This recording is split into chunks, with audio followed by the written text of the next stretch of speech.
Good morning, America. Dave here with Meet the Press. This morning I am joined with J. Edgar Hoover and Sebastian Coe. What are your views on raiding suspected nonconformist houses? Dave, I think raiding people's houses is a good idea because it limits the chance of an uprising against our almost perfect government and economy. It also makes the public feel safer, as long as they have nothing to hide. Protecting our communities is our #1 priority, and we feel that cleansing the local communities of anarchists and communists is a job well done. I'm gonna cut you off right there, pal.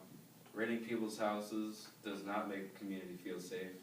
It makes them feel paranoid, wondering if the government will invade their homes for no reason at all. Listen here, bud, we are trying to make communities safe, so we would never do anything if it isn't in the public's best interest. Doesn't it seem like breaking into people's homes and businesses for suspecting that they might go against the government without any evidence not be in the public's best interest? I agree. It doesn't seem reasonable. Cleansing our country is a key factor into making our country the most habitable place on earth. Let's switch topics. Is it fair to deport radicals who are born foreignly to another country without giving them a fair trial, so basically just sending them back? Yes, if they are threatening our government and the common citizens' way of life. But doesn't every U.S. citizen have the right to his or her opinion? Doesn't this go against our First Amendment? Not necessarily, because the government has the right to step in if these people are making threats and wanting to change an already working government.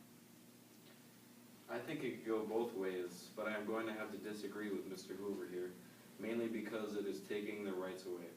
But I do agree with him over the fact if the suspected person is making threats, then law enforcement should step in. But these threats are evidence, and for that I can agree with Mr. Hoover here over invading their homes, but only if they have evidence, which lately hasn't been the case. That's commercial. Wrigley's gum lasts 2 times longer than your leading brand of gum.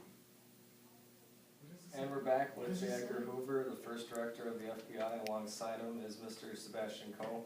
Now, we left off over the issue that these raids are going against our Constitution.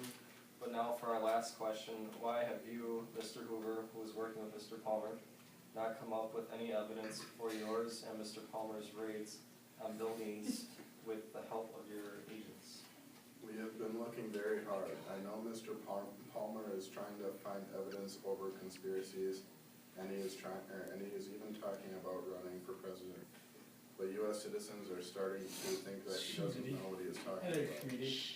I think these raids are scaring the citizen, and these radicals are now hiding and destroying crucial evidence so that they don't get caught.